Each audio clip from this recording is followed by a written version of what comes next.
it's not the only fabrication they stated about Palestine and the Palestinians, from denying even the existence of Palestinians to saying that Palestine was a land without people. All these lies, I mean, now all these lies don't pass anymore on the people of the world. So in 67, when they occupied the rest of Palestine, the West Bank and Gaza, we, again, as Karen stated, we were basically forced to leave our hometown, Bethlehem, for the squeeze they put on the people of Palestine. I just would like to remind, there is an article in the magazine 972 where the the title of it says, the Israeli academics who helped design Palestinian immigration. They actually formed a professors' committee that, following the occupation, devised policies to pacify the Palestinians and make them leave the West Bank.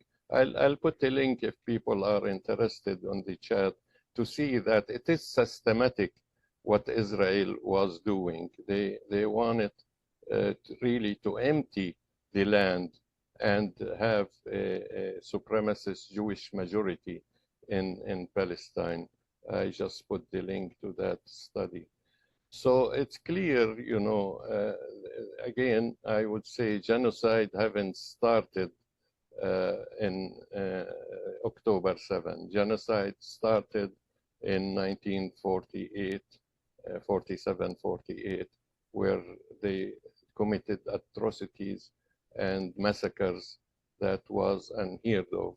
And they weren't reported because we didn't have the news media that we have nowadays, the social media and other alternative medias. You know, Canada played a major role in our dispossession, and you know, people, especially on the issue of the refugees, I'll just, you know, instead of talking, taking lots of time talking about them, I'm gonna post some of the links that are posted on our website so people see the Canadian position from the refugees, from the Palestinian refugees, from the resolutions that pass every year on the Palestinian issue and the Palestinian cause. 20 resolution every year is passed.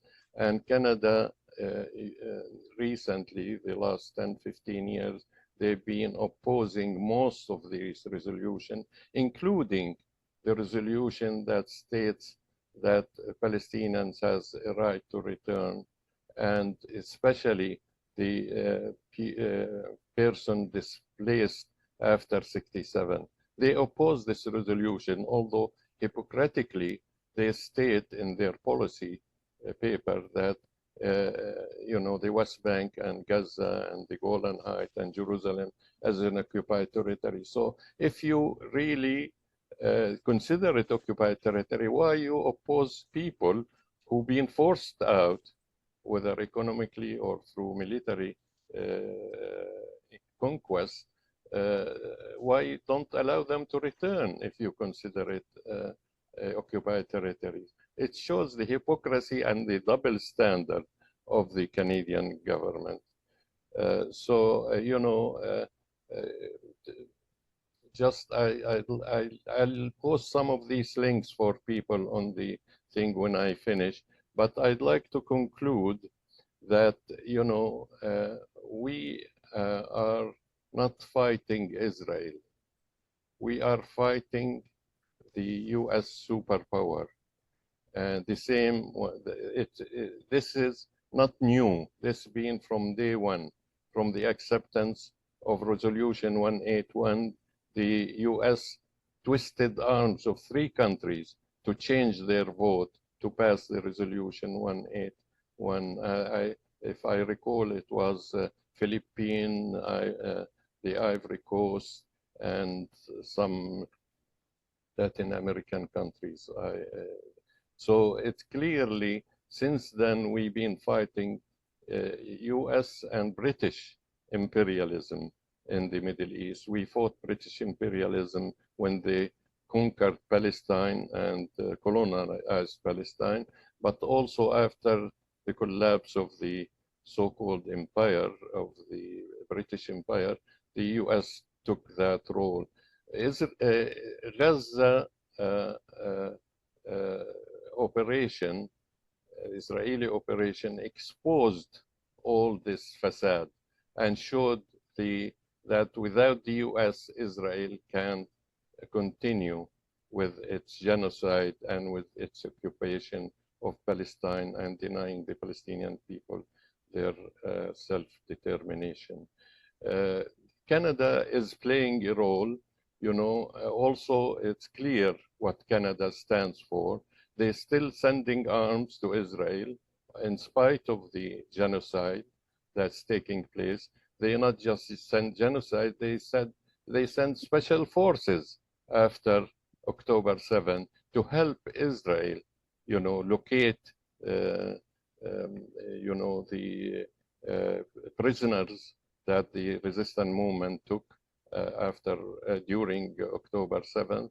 And they didn't deny that they are there, these special forces, although they claim they are there not for that. But who believes this nonsense? They said that they are there to protect the Canadian embassy.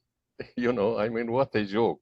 I mean, you don't send special forces just to protect this the embassy. They are cooperating with Israeli on all levels, military level, intelligence level, and economic level.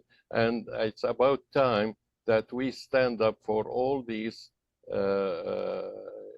foreign forces and, you know, the countries in the West in general, because their destiny, as I said many times, is to the dustbin of history, the same as Zionism and the Israeli state. Thank you for listening. Thank you. Thank you so much.